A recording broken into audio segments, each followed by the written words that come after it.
Welcome to the home classes by Dr. Ravijot Sandhu.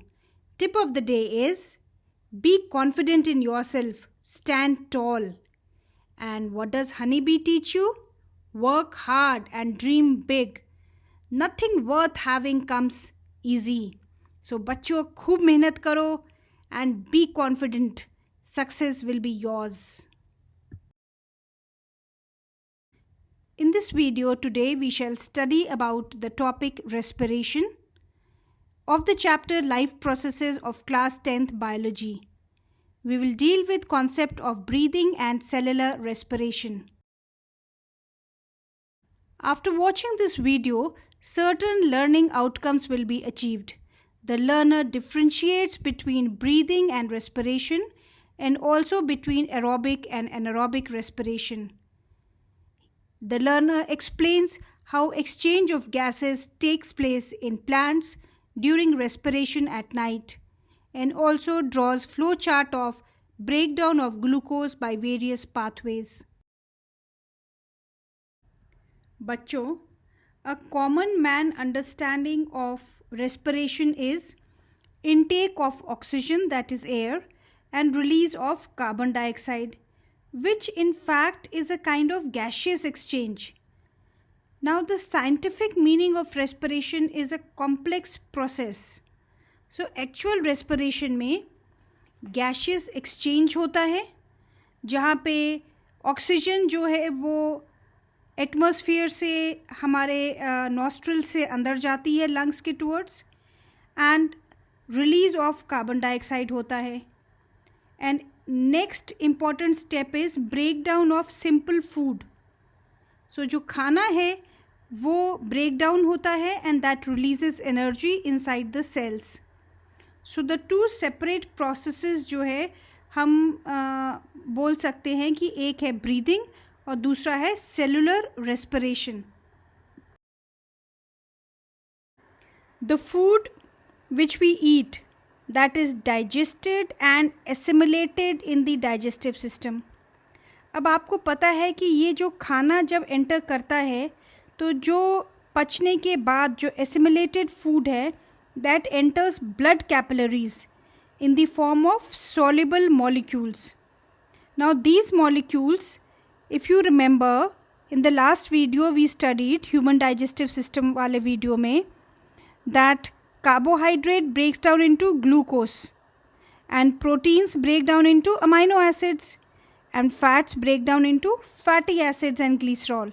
तो जी हाँ बच्चों, ये जो मॉलिक्यूल्स अब छोटे छोटे कणों में टूट गए हैं, glucose, amino acids, fatty acids, glycerol, ये सारे के सारे along with the blood circulatory system they reach the body tissues and cells. Now inside the body cells, the assimilated food that is used for two purposes. Number one is it gets oxidized to get energy, और वो energy अब हम लोग use करेंगे various life activities को perform करने के लिए. And the second purpose is that the assimilated food that is used to get materials for growth and repair of the body. Now coming back to the most simple assimilated food, that is glucose. तो हम लोग glucose के बारे में थोड़ा detail में पढ़ेंगे. और ये ग्लूकोज ऑक्सीडाइज होता है बॉडी सेल्स में टू रिलीज एनर्जी. और ऑक्सीडेशन ऑफ ग्लूकोज को ही तो हम लोग सेलुलर रेस्पिरेशन कहते हैं, क्योंकि ये ऑक्सीडेशन ऑफ ग्लूकोज सेल्स में होता है, इसलिए ये हो गया सेलुलर रेस्पिरेशन. अगर आप इस डायग्राम को ध्यान से देखें तो ये हमारा एक एक्सपेरिमेंट है जो कि हमने समझना है, करना भी है. तो we will take some freshly prepared lime water in a test tube, और एक टेस्ट ट्यूब में हम लोग डायरेक्टली अपने मुंह से एयर ब्लो करेंगे उस लाइम वाटर के अंदर, और आपको ये पता लगाना है कि कितनी देर में लाइम वाटर जो है वो मिल्की टर्न हुआ. और अब एक लेते हैं दूसरी टेस्ट ट्यूब और उसके ऊपर हम लोग सिरिंज या पिचकारी फिट कर देते हैं, और उसके थ्रू हम लोग जो है एटमॉस्फेयर का जो एयर है वो हम लोग पंप करेंगे फ्रेशली लाइम वाटर जो कि हमने टेस्ट ट्यूब में लिया हुआ है. तो basically we have to compare, दोनों में लाइम वाटर है, एक में हमने डायरेक्टली मुंह से जो है वो कार्बन डाइऑक्साइड अंदर डाला और दूसरे से हमने जो है पिचकारी के थ्रू डाला। तो कौन से में पहले हुआ लाइम वाटर मिल्की? पहले तो आप ये जान लें कि जो लाइम वाटर है, ये लाइम वाटर टेस्ट जो है that confirms the presence of CO2, ठीक है ना। तो अब कंक्लूजन क्या निकलेगा कि जिससे हम लोग डायरेक्टली मुंह से हम लोग जो है वो एक्सहेल कर रहे थे एयर, तो वो जल्दी मिल्की हो जाता है। और क्यों? क्योंकि हमारा बॉडी सेल्स जो है वो CO2 प्रोड्यूस करता है through oxidation of food, and this exhaled air which is coming from the lungs, this contains CO2 and this combines with the lime. Lime का फॉर्मूला होता है calcium hydroxide, that is CaOH whole twice, और जब ये दोनों मिलते हैं तो एक इनसॉल्युबल प्रेसिपिटेट बनता है वाइट कलर का कैल्शियम कार्बोनेट। तो जैसे ही वो धीरे धीरे वाइट होता रहता है तो हमें पता चल जाता है कि कैल्शियम कार्बोनेट अब बन गया।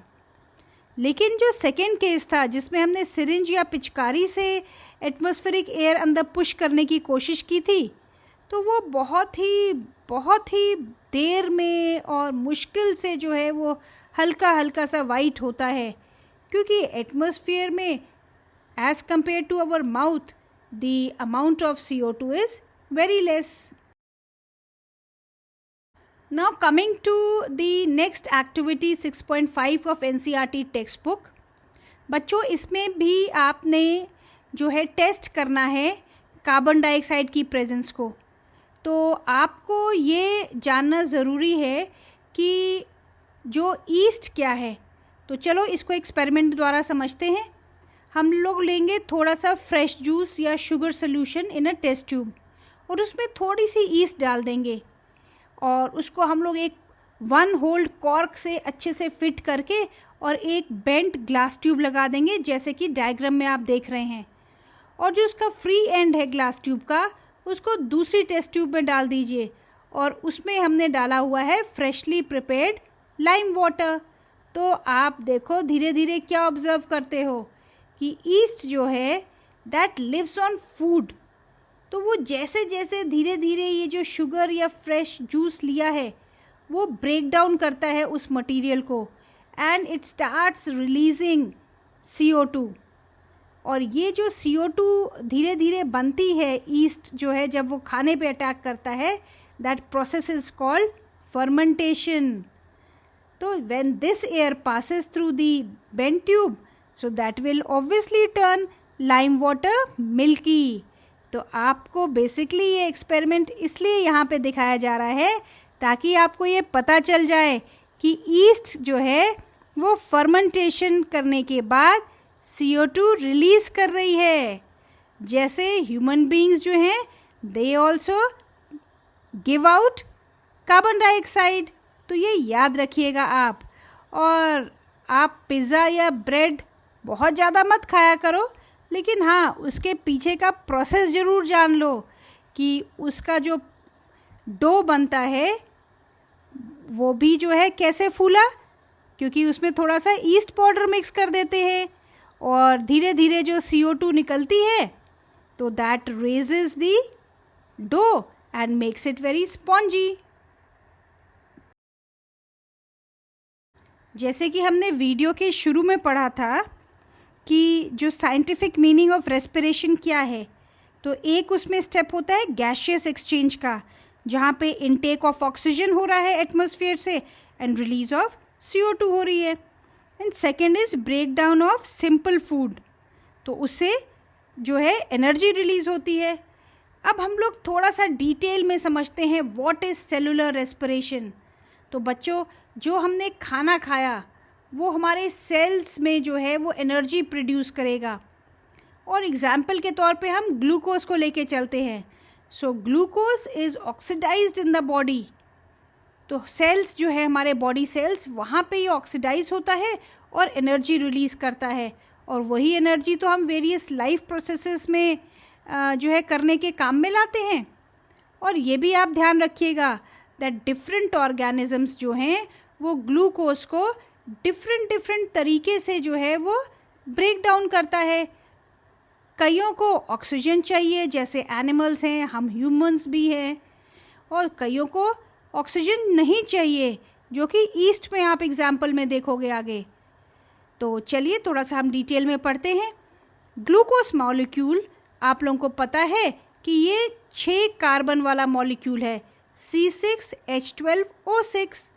तो सबसे पहला स्टेप जो होता है कि ये जो 6 कार्बन मॉलिक्यूल है ये ब्रेक डाउन करके 3 कार्बन मॉलिक्यूल पायरूवेट बनाता है, और ये बनाता है साइटोप्लाज्म में। सो सेलुलर रेस्पिरेशन में बच्चों हमको पढ़ना है basically break down of glucose by different pathways. तो ये वाला जो है स्लाइड, इसको बहुत ध्यान से आपने समझना है, ठीक है। तो आपको अभी मैंने ये बताया था कि सबसे पहला जो स्टेप है that is break down of glucose into pyruvate. तो पायरूवेट जो है वो 3 कार्बन मॉलिक्यूल है and this happens in cytoplasm. अब ये जब 3 carbon molecule that is pyruvate में टूट जाता है ग्लूकोज, तो क्या होता है नेक्स्ट स्टेप। तो चलिए देखते हैं, पहले स्टडी करेंगे ह्यूमन बॉडीज़ के अंदर। तो हमारे अंदर 2 कंडीशंस होती हैं। जो नॉर्मल हम लोग रेस्पिरेशन हो रहा है that is in presence of oxygen. So एक बात ध्यान रखिएगा that whenever the respiration takes place in presence of oxygen, so that is called aerobic respiration। और जो anaerobic respiration है that occurs in absence of oxygen। तो वो हम जो नीचे ईस्ट के बारे में जब पढ़ेंगे तो तब हम डिस्कस करेंगे। सो इन प्रेजेंस ऑफ ऑक्सीजन जो aerobic respiration है that takes place in mitochondria। Okay, याद रहेगा ना। 3 कार्बन मॉलिक्यूल पायरूवेट जो है वो कहाँ बना था, साइटोप्लाज्म में। अब माइटोकॉन्ड्रिया में ऑक्सीजन की प्रेजेंस में पायरूवेट जो है that gets converted into carbon dioxide, water and lots of energy. ये पॉइंट आप ज़रूर याद रखिएगा कि ये जो लॉट्स ऑफ एनर्जी है, ये देखो यहाँ रिएक्शन में हमने एनर्जी को 36 ATP मॉलिक्यूल के हिसाब से लिखा हुआ है। ये मैं अभी नेक्स्ट आपको दोबारा बताऊंगी। तो आपको ये याद रखना है that pyruvate is converted into carbon dioxide, water and lots of energy, because aerobic respiration में ही बहुत ज़्यादा एनर्जी मिलती है। और कई बार बच्चों आपने देखा है कि सडनली आप बहुत कस के दौड़ लो तो मसल्स जो हैं हमारी वो दर्द होने लग जाती हैं। काफ जो है हमारा लेग्स का नीचे का पोर्शन वो बहुत दर्द करने लग जाता है। पता है क्यों?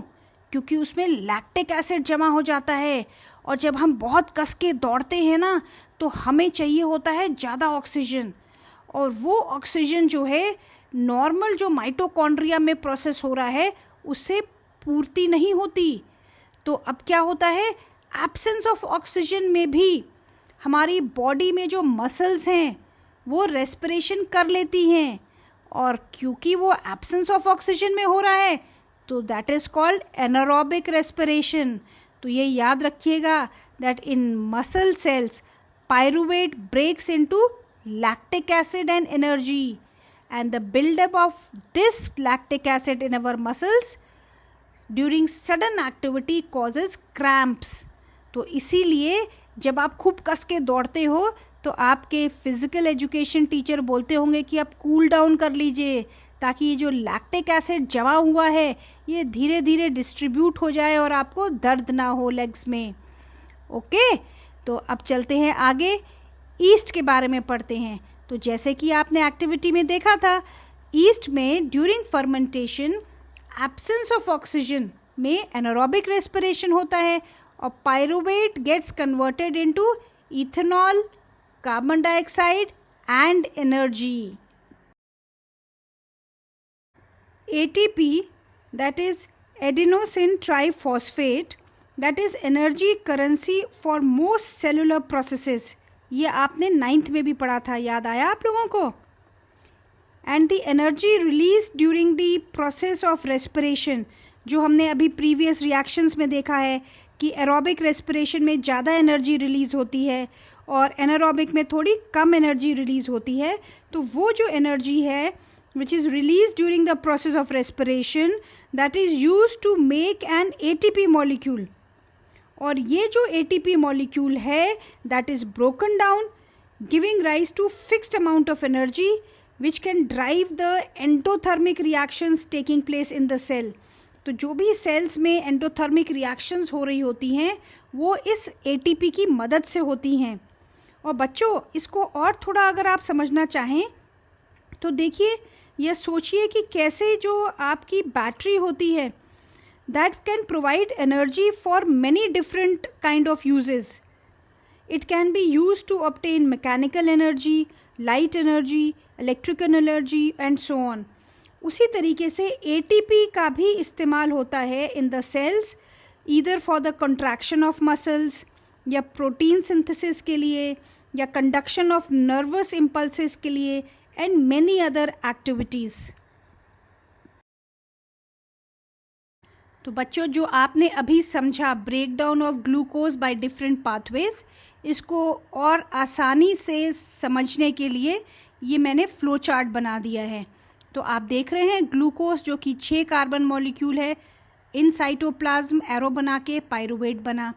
अब नीचे आइए, पायरुवेट जो कि 3 कार्बन मॉलिक्यूल है ह्यूमन बॉडी में, वो 2 तरीके से ब्रेक डाउन हो सकता है। अगर एरोबिक रेस्पिरेशन है that is presence of oxygen में माइटोकॉन्ड्रिया में ये बनाएगा CO2, water and lots of energy, and in lack of oxygen that is in muscle cells lactic acid बन रहा है, आप देख रहे हैं, और एनर्जी निकल रही है। और ईस्ट में नीचे फिर से मैंने लिख दिया है कि pyruvate 3 carbon molecule absence of oxygen में एनारोबिक रेस्पिरेशन करेगा, लेकिन यहाँ पे बनेगा इथेनॉल, और इथेनॉल 2 कार्बन मॉलिक्यूल है, CO2 बनेगी साथ में एंड एनर्जी। तो ये फ्लो चार्ट एग्जाम में पूछा जाता है। उसी सेम फ्लो चार्ट को NCERT में इस तरीके से दर्शाया हुआ है। तो कई बारी बोर्ड एग्ज़ाम में ये सेम टू सेम पिक्चर आ जाती है, और कहीं कहीं जैसे आप देख रहे हो मैंने क्वेश्चन मार्क्स लगाए हुए हैं, तो वो कोई भी फिल इन द ब्लैंक यहाँ पे छोड़ देते हैं। तो इसलिए मैंने यहाँ पे NCERT का फिगर भी आपको दे दी है, एंड एक इन टेक्स्ट क्वेश्चन भी NCERT का लिख दिया है which says that what are the different ways in which glucose is oxidized to provide energy in various organisms. So for that you will have to draw the flow chart. चाहे आप ये वाला draw कर लीजिए, चाहे जो पहले वाला मैंने बनाया था उसमें 3 स्टेप्स थे, तो चाहे आप वैसे ड्रॉ कर लीजिए। क्योंकि मैंने उसमें कैसे बनाया है कि जो ह्यूमन बॉडी में 2 स्टेप्स हो रहे हैं, एक माइटोकॉन्ड्रिया में और एक मसल वाला, उन दोनों को इकट्ठे लिख दिया है मैंने, और ईस्ट को मैं नीचे ले गई हूँ ताकि याद करने में आसानी रहेगी। तो आपको जैसा ठीक लगे उस तरीके से याद करिएगा। Now coming to the respiration in plants. Starting of the chapter में हमने फोटोसिंथेसिस इन प्लांट्स पढ़ा था, तो अब हम कर रहे हैं रेस्पिरेशन। तो दोनों में क्या डिफरेंस है ये भी आपको थोड़ा सा अंदाज़ा हो जाएगा। बच्चों, आपको पता है that plants exchange gases through stomata, right, and the large intercellular spaces जो होते हैं सेल्स के बीच में, they ensure that all the cells are in contact with air. जो कार्बन डाइऑक्साइड और ऑक्सीजन है वो जो एक्सचेंज होती है that is exchange through diffusion, and the direction of diffusion जो है वो डिपेंड करेगी एनवायरमेंटल कंडीशंस पे and the requirement of the plant पे। तो ये आप ध्यान रखिएगा कि फोटोसिंथेसिस में जो प्लांट्स हैं they take in carbon dioxide and they give out oxygen, whereas in respiration बिल्कुल इसका उल्टा होता है। एक क्वेश्चन अक्सर जो है वो बच्चे पूछते हैं कि क्या प्लांट्स CO2 भी कभी कभी रात को रिलीज़ करते हैं। सो प्लांट्स बच्चों जो है दे give out CO2 not only at night but during the day also. It happens because उसमें एक प्रोसेस ऑफ रेस्पिरेशन हो रहा होता है, और रेस्पिरेशन के दौरान प्लांट्स ऑक्सीजन अंदर लेते हैं और CO2 को बाहर फेंकते हैं, और इसको हम लोग कहते हैं cellular respiration.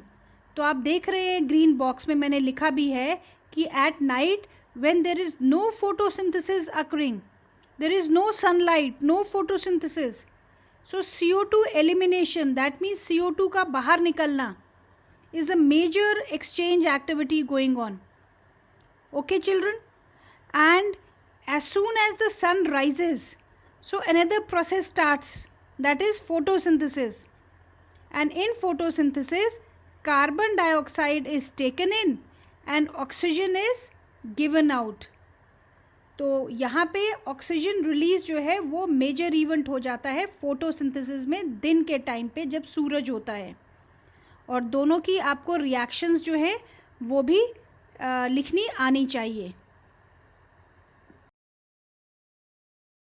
So as we come towards the end of the session, very interesting assessment questions जो हैं वो आप सॉल्व करेंगे तो आपको और क्लैरिटी हो जाएगी।